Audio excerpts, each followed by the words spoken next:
Chapter 48. Ideology.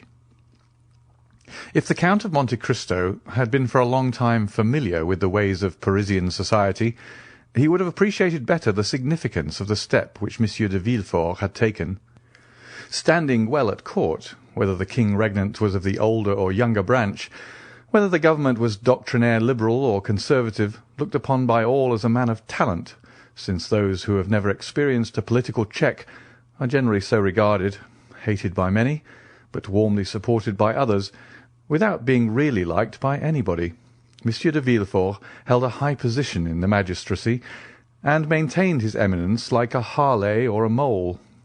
His drawing-room, under the regenerating influence of a young wife and a daughter by his first marriage, scarcely 18, was still one of the well-regulated Paris salons, where the worship of traditional customs and the observance of rigid etiquette were carefully maintained. A freezing politeness, a strict fidelity to government principles, a profound contempt for theories and theorists, a deep-seated hatred of ideality, these were the elements of private and public life displayed by Monsieur de Villefort. He was not only a magistrate, he was almost a diplomatist. His relations with the former court, of which he always spoke with dignity and respect, made him respected by the new one, and he knew so many things that not only was he always carefully considered, but sometimes consulted. Perhaps this would not have been so had it been possible to get rid of Monsieur de Villefort, but, like the feudal barons who rebelled against their sovereign, he dwelt in an impregnable fortress.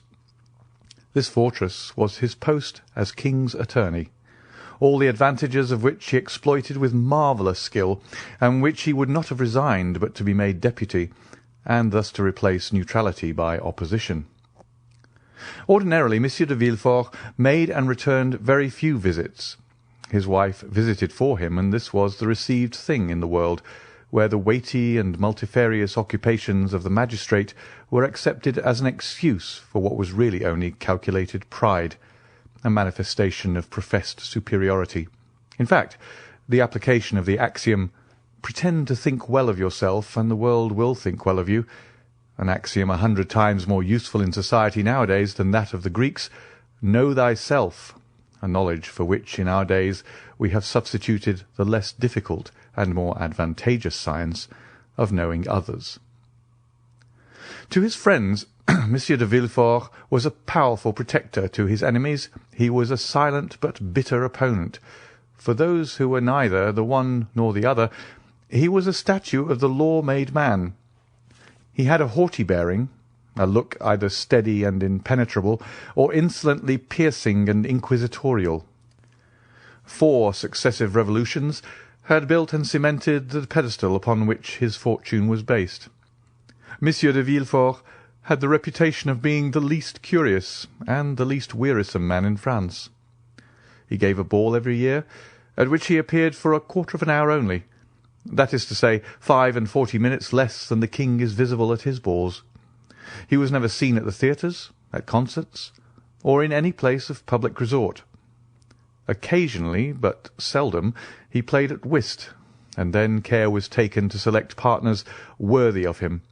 Sometimes they were ambassadors, sometimes archbishops, or sometimes a prince or a president or some dowager duchess. Such was the man whose carriage had just now stopped before the Count of Monte Cristo's door. The valet de chambre announced Monsieur de Villefort at the moment when the Count, leaning over a large table, was tracing on a map the route from St. Petersburg to China. The procureur entered with the same grave and measured step he would have employed in entering a court of justice. He was the same man, or rather the development of the same man, whom we have heretofore seen as assistant attorney at Marseilles. Nature, according to her way, had made no deviation in the path he had marked out for himself. From being slender, he had now become meagre. Once pale, he was now yellow. His deep-set eyes were hollow, and the gold spectacles shielding his eyes seemed to be an integral portion of his face. He dressed entirely in black, with the exception of his white tie, and his funeral appearance was only mitigated by the slight line of red ribbon which passed almost imperceptibly through his buttonhole, and appeared like a streak of blood traced with a delicate brush. Although master of himself, Monte Cristo scrutinized with irrepressible curiosity the magistrate whose salute he returned, and who, distrustful by habit, and especially incredulous as to social prodigies, was much more despised to look upon the noble stranger, as Monte Cristo was already called, as an adventurer in search of new fields, or an escaped criminal, rather than as a prince of the Holy See or a sultan of the 1,001 Nights. "Sir," said Villefort, in the squeaky tone assumed by magistrates in their oratorical periods, and of which they cannot or will not divest themselves in society, "Sir, the signal service which you yesterday rendered to my wife and son has made it a duty for me to offer you my thanks. I have come, therefore, to discharge this duty, and to express to you my overwhelming gratitude." And as he said this, the eye severe of the magistrate had lost nothing of its habitual arrogance. He spoke in a voice of the Procureur General, with the rigid inflexibility of neck and shoulders which caused his flatterers to say, as we have before observed, that he was the living statue of the Lord. "Monsieur," replied the Count with a chilling air, "I am very happy to have been the means of preserving a son to his mother. For they say that the sentiment of maternity is the most holy of all, and the good fortune which occurred to me, monsieur, might have enabled you to dispense with a duty which in its discharge confers an undoubtedly great honour. For I am aware that Monsieur de Villefort is not usually lavish of the favour which he now bestows on me, a favour which, however estimable, is unequal to the satisfaction which I have in my own consciousness." Villefort, astonished at this reply, which he by no means expected, started like a soldier who feels the blow levelled at him over the armour he wears, and a curl of his disdainful lip indicated that from that moment he noted in the tablets of his brain that the Count of Monte Cristo was by no means a highly bred gentleman. He glanced around, in order to seize on something on which the conversation might turn, and seemed to fall easily on a topic. He saw the map which Monte Cristo had been examining when he entered, and said, "You seem geographically engaged, sir. It is a rich study for you, who, as I learn, have seen as many lands as are delineated on this map." "Yes, sir," replied the Count. "I have sought to make of the human race, taken in the mass that you practice every day on individuals, a physiological study. I have believed it was much easier to descend from the whole to a part than to ascend from a part to the whole. It is an algebraic axiom which makes us proceed from a known to an unknown quantity, and not from an unknown to a known. But sit down, sir, I beg of you."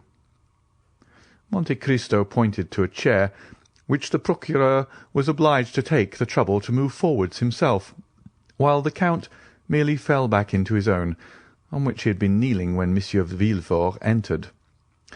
Thus the Count was half-way turned towards his visitor, having his back towards the window, his elbow resting on the geographical chart which furnished the theme of conversation for the moment, a conversation which assumed, as in the case of the interviews with Danglars and Morcerf, a turn analogous to the persons if not to the situation.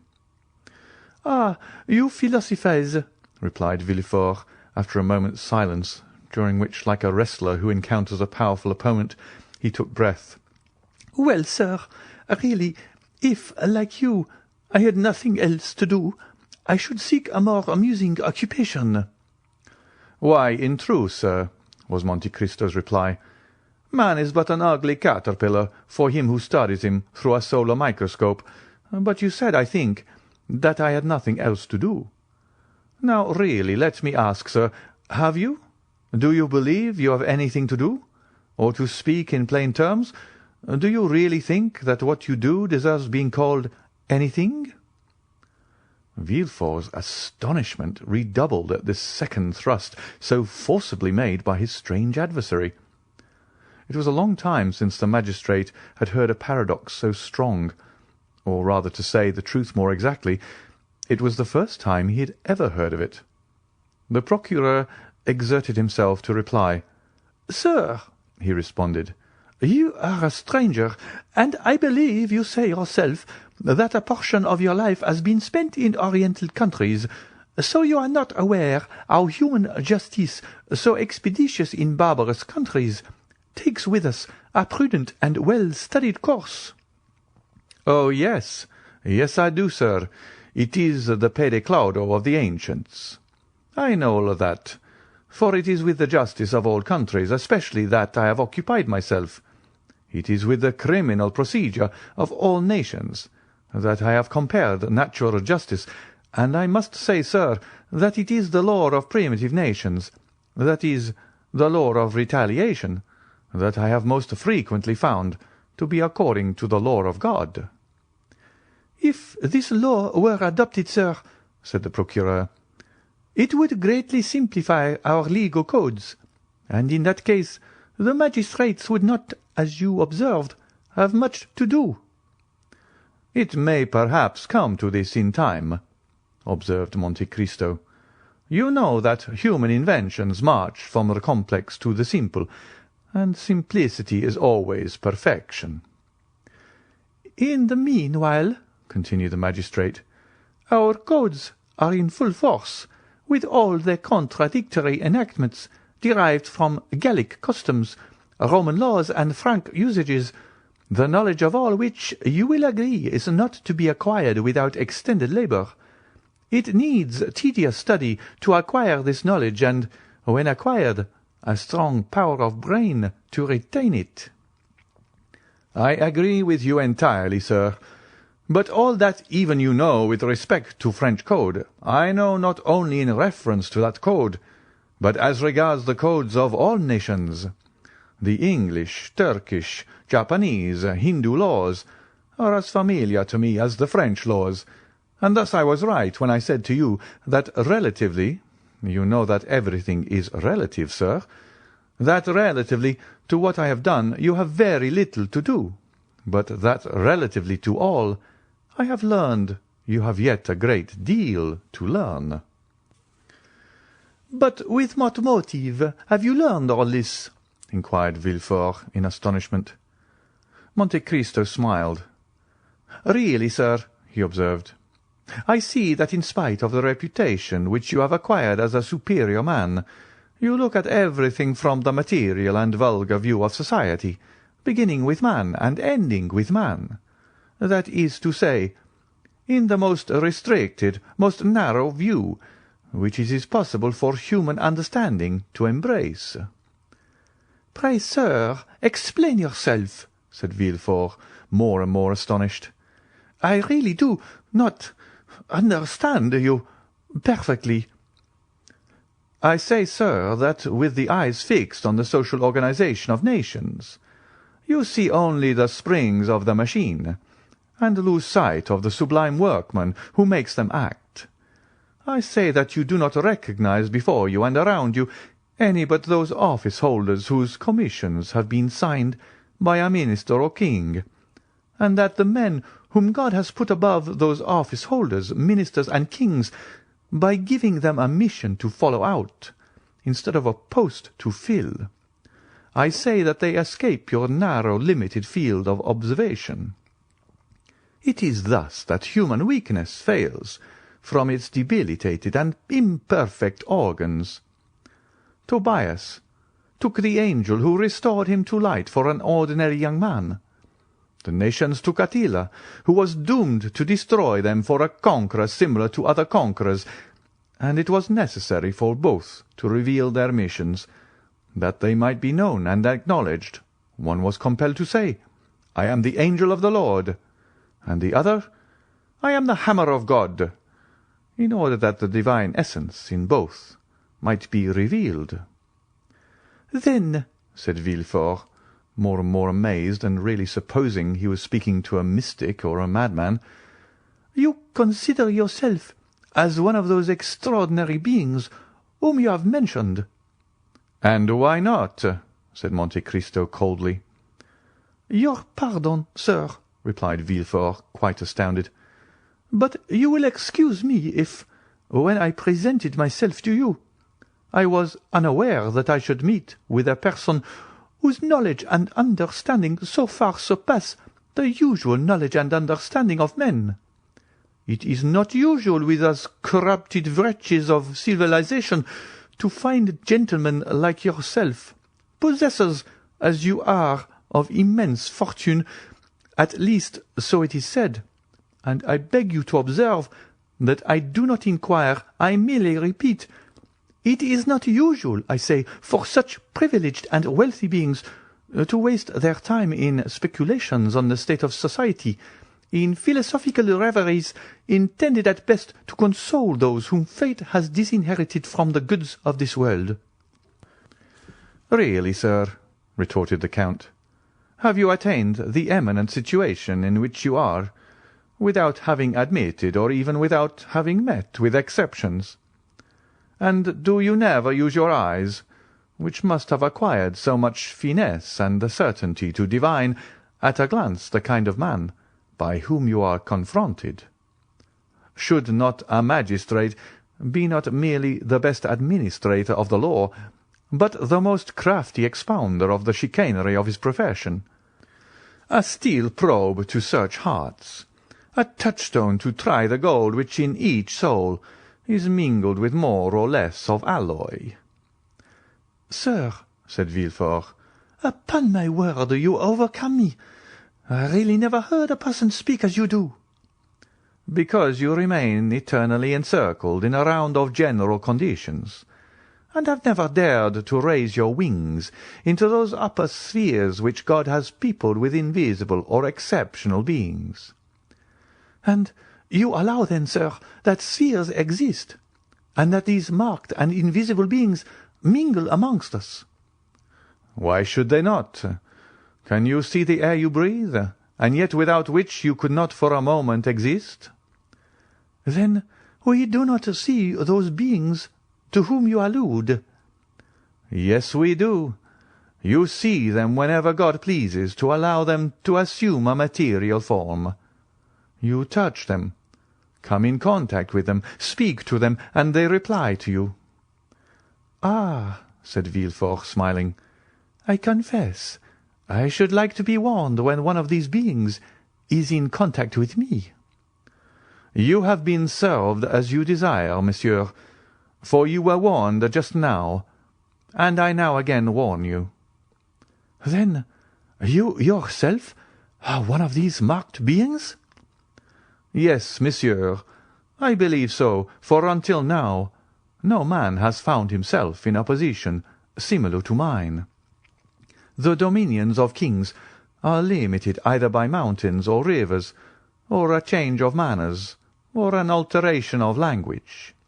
My kingdom is bounded only by the world, for I am not an Italian, or a Frenchman, or a Hindu, or an American, or a Spaniard. I am a cosmopolite. No country can say it was my birth. God alone knows what country will see me die. I adopt all customs, speak all languages. You believe me to be a Frenchman, for I speak French with the same facility and purity as yourself. Well, Ali, my Nubian, believes me to be an Arab. Bertuccio, my steward, takes me for a Roman. Haldi, my slave, thinks me a Greek.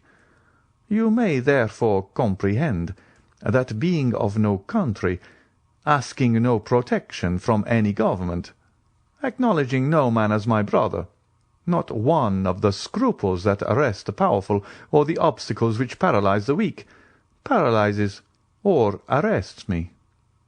I have only two adversaries. I will not say two conquerors, for with perseverance I subdue even them. They are time and distance. There is a third, and the most terrible. That is my condition as a mortal being. This alone can stop me in my onward career before I have attained the goal at which I aim. For all the rest I have reduced to mathematical terms. What men call the chances of fate, namely ruin, change, circumstances. I have fully anticipated, and if any of these should overtake me, yet it will not overwhelm me. Unless I die, I shall always be what I am, and therefore it is that I utter the things you have never heard, even from the mouths of kings. For kings have need, and other persons have fear of you. For who is there who does not say to himself, in a society as incongruously organized as ours, perhaps some day I shall have to do with the king's attorney? But can you not say that, sir? The moment you become an inhabitant of France, you are naturally subjected to the French law.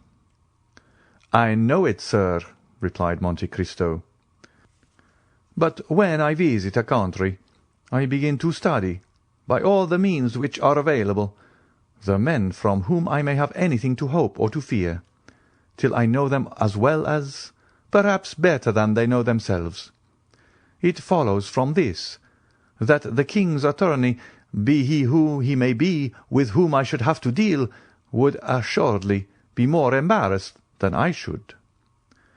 That is to say, replied Villefort with hesitation, that human nature being weak, every man, according to your creed, has committed faults. Faults or crimes, responded Monte Cristo with a negligent air. And that you alone, amongst the men whom you do not recognize as your brothers, for you have said so, observed Villefort in a tone that faltered somewhat, you alone are perfect? No, not perfect, was the Count's reply. Only impenetrable, that's all. But let us leave off this strain, sir, if the tone of it is displeasing to you. I am no more disturbed by your justice than are you by my second sight. No, by no means, said Villefort, who was afraid of seeming to abandon his ground. No, by your brilliant and almost sublime conversation. You have elevated me above the ordinary level. We no longer talk, we rise to dissertation. But you know how the theologians in their collegiate chairs, and philosophers in their controversies, occasionally say cruel truths. Let us suppose for the moment that we are theologizing in a social way, or even philosophically, and I will say to you, rude as it may seem, my brother, you sacrifice greatly to pride. You may be above others, but above you there is God. Above us all, sir, was Monte Cristo's response, in a tone with an emphasis so deep that Villefort involuntarily shuddered. I have my pride afore men, serpents always ready to threaten every one who would pass without crushing them under foot. But I lay aside that pride before God, who has taken me from nothing to make me what I am. Then, Count, I admire you, said Villefort, who for the first time in this strange conversation used the aristocratic form to the unknown personage, whom until now he had only called Monsieur. Yes, and I say to you, if you are really strong, really superior, really pious or impenetrable, which you are right in saying amounts to the same thing, then be proud, sir, for that is the characteristic of predominance. Yet you have unquestionably some ambition. I have, sir. And what may it be? I, too, as happens to every man once in his life, have been taken by Satan into the highest mountain in the earth, and where there he showed me all the kingdoms of the world, and as he said before, so said he to me, Child of earth, what wouldst thou have to make thee adore me?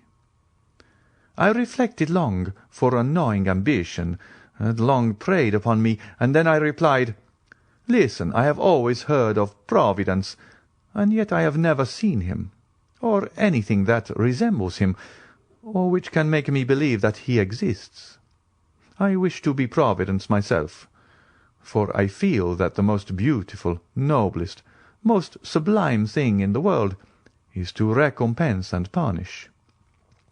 Satan bowed his head and groaned. "You mistake," he said. "Providence does exist, only you have never seen him, because the child of God is as invisible as the parent. You have seen nothing that resembles him, because he works by secret springs and moves by hidden ways. All I can do for you is to make you one of the agents of that providence." The bargain was concluded. I may sacrifice my soul, but what matters it? Added Monte Cristo. If the thing were to do again, I would again do it. Villefort looked at Monte Cristo with extreme amazement. "Count," he inquired, "have you any relations?" "No, sir, I am alone in the world." "So much the worse." "Why?" asked Monte Cristo. "Because then you might witness a spectacle calculated to break down your pride. You say you fear nothing but death." "I did not say that I feared it. I only said that death alone could check the execution of my plans." "And old age?" "My end will be achieved before I grow old." "And madness?"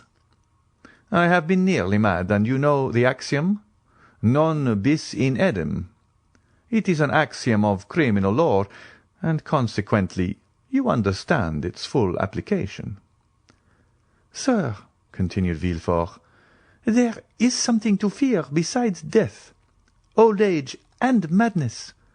For instance, there is apoplexy, that lightning stroke which strikes but does not destroy you, and yet which brings everything to an end.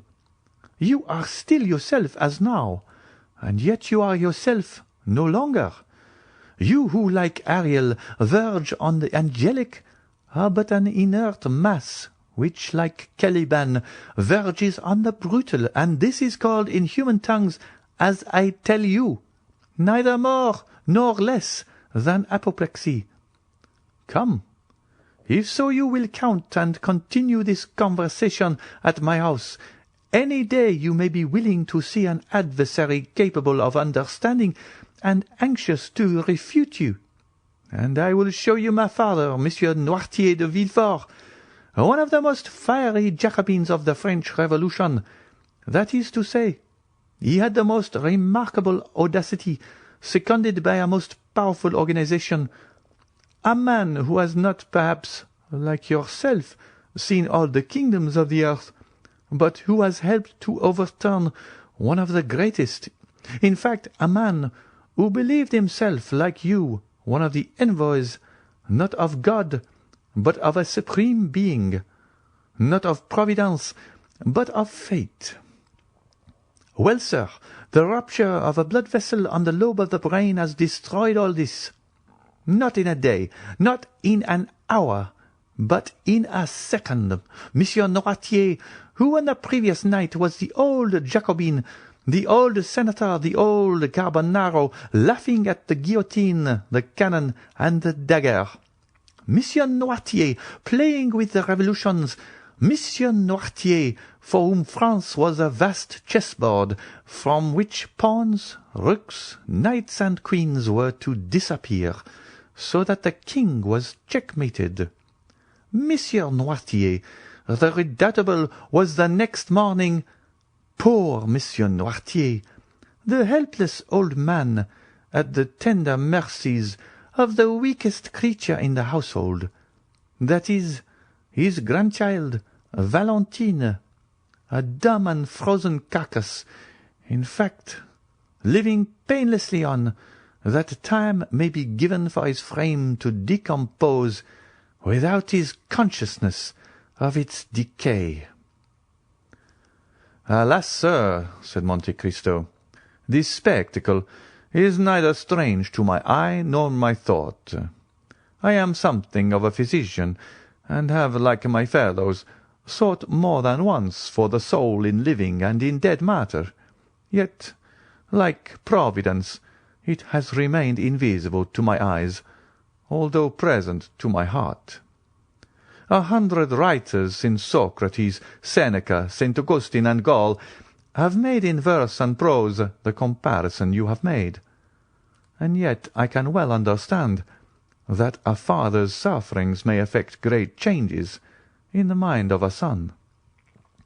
I will call on you, sir, since you bid me contemplate for the advantage of my pride this terrible spectacle, which must have been so great a source of sorrow to your family. It would have been so, unquestionably, had not God given me so large a compensation. In contrast with the old man, who is dragging his way to the tomb, are 2 children just entering into life. Valentine, the daughter by my first wife, Mademoiselle Renée de Saint-Méran, and Edward, the boy whose life you have this day saved." "And what is your deduction from this compensation, sir?" inquired Monte Cristo. "My deduction is," replied Villefort, "that my father, led away by his passions, has committed some fault unknown to human justice, but marked by the justice of God. That God, desirous in his mercy to punish but one person, has visited his justice on him alone." Monte Cristo, with a smile on his lips, uttered in the depths of his soul a groan which would have made Villefort fly had he but heard it. "Adieu, sir," said the magistrate, who had risen from his seat. "I leave you, bearing a remembrance of you, a remembrance of esteem, which I hope will not be disagreeable to you when you know me better. For I am not a man to bore my friends, as you will learn. Besides, you have made an eternal friend of Madame de Villefort." The Count bowed, and contented himself with seeing Villefort to the door of his cabinet, the procureur being escorted to his carriage by 2 footmen, who, on a signal from their master, followed him with every mark of attention. When he had gone, Monte Cristo breathed a profound sigh, and said, "Enough of this poison. Let me now seek the antidote."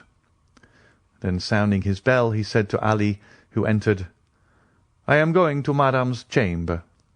Have the carriage ready at 1 o'clock." Chapter 48